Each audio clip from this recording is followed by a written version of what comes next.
नमस्कार, मी अर्चना. अर्चनाच किचनमध्ये आपले मनपूर्वक स्वागत आहे. आज मी आपल्याबरोबर शेअर करणार आहे खमंग आणि कुरकुरीत अशा कांद्याच्या पातीच्या थालीपीठाची रेसिपी. ही थोडीशी वेगळ्या पद्धतीची रेसिपी आहे, परंतु ती खायला खूप छान लागते. चला तर मग पाहूया. सर्वप्रथम मी इथे साहित्यामध्ये दाखवल्याप्रमाणे सर्व पीठे घेतलेली आहेत आणि आता त्यामध्ये हळद आणि धना पावडर घालून व्यवस्थित मिक्स करून घेत आहे. इथे मी कांद्याची पात व्यवस्थित निवडून चिरून ठेवलेली आहे. कांद्याच्या पातीतील कांदे हे कोवळे आहेत, त्यामुळे मी ते चांगले बारीक कट करून यामध्ये मिक्स करत आहे. हिवाळ्यात कांद्याची पात ही भरपूर प्रमाणात बाजारात येते, तेव्हा कांद्याची पात ही आपल्या शरीरासाठी आरोग्यासाठी खूप लाभदायक आहे. तसेच आपल्या अनेक आजारांसाठी ती गुणकारीही आहे. या पिठामध्ये स्वच्छ धुतलेली कांद्याची पात, बारीक कापलेली थोडीशी कोथिंबीर, हिरवी मिरची, लसूण आणि जिऱ्याची पेस्ट, तसेच ओवा, तीळ आणि मीठ घालत आहे. आता मी हे सर्व मिश्रण व्यवस्थित मिक्स करून थोडे थोडे पाणी घालून व्यवस्थित मळून घेत आहे. कांद्याच्या पातीमध्ये व्हिटॅमिन सी असते. ते आपल्या शरीरातील कोलेस्ट्रॉल आणि ब्लड प्रेशरचे प्रमाण कमी करण्यास मदत करते. तसेच फ्लू, इन्फेक्शन आणि व्हायरसपासूनही आपल्या शरीराचे रक्षण होते. साधारणपणे आपण भाकरी करताना जसे पीठ मळतो त्या पद्धतीने पीठ मळून घ्यायचे आहे.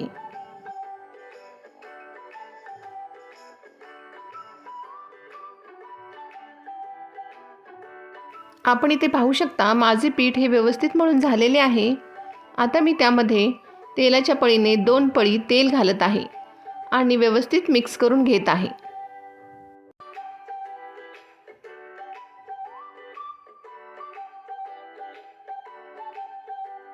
आपण इथे पाहू शकता खूप चांगल्या प्रकारे पीठ मळून रेडी झालेले आहे. मळलेल्या पिठाचे लगेचच थालीपीठ करून घ्यावेत. ते जास्त वेळ भिजत ठेवू नये.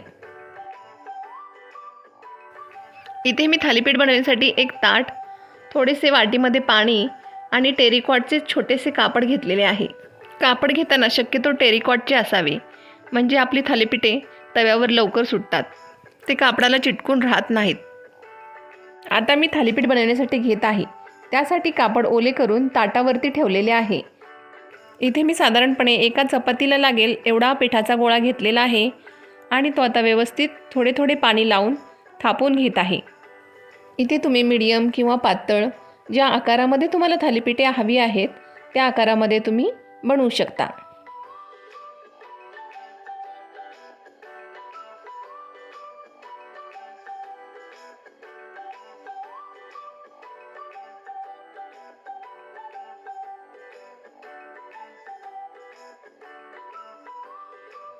आपण इथे पाहू शकता किती सुंदर असे हे थालीपीठ भाजण्यासाठी रेडी झालेले आहे.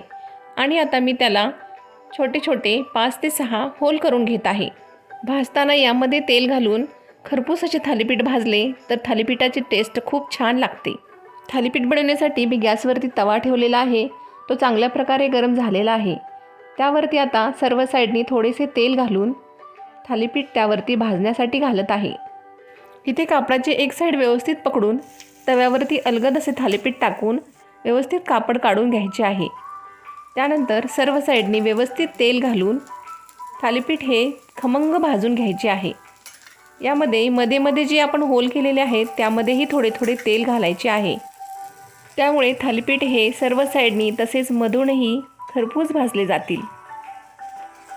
साधारणपणे 2 ते 3 मिनिटांनी थालीपीठाची एक बाजू व्यवस्थित भाजल्यावर दुसरी बाजू व्यवस्थित भाजून घ्यावी. मस्तच.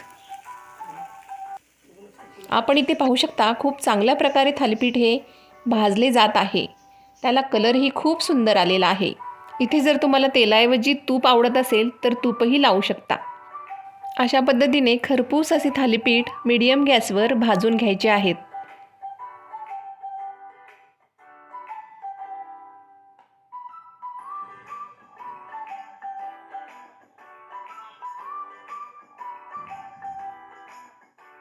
आपण इथे पाहू शकता खरपूस असे थालीपीठ भाजून रेडी झालेले आहेत. आता मी ते डिशमध्ये काढून घेत आहे. खूप सुंदर.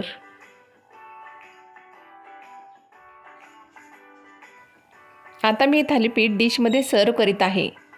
सर्व करताना त्याबरोबर दही आणि सॉसही घेतलेले आहे. तर असे हे कांद्याच्या पातीचे थालीपीठ आपण लंचसाठी, डिनरसाठी, तसेच मुलांच्या टिफिनसाठी किंवा एक दिवसाच्या प्रवासासाठीही पटकन बनवू शकतो.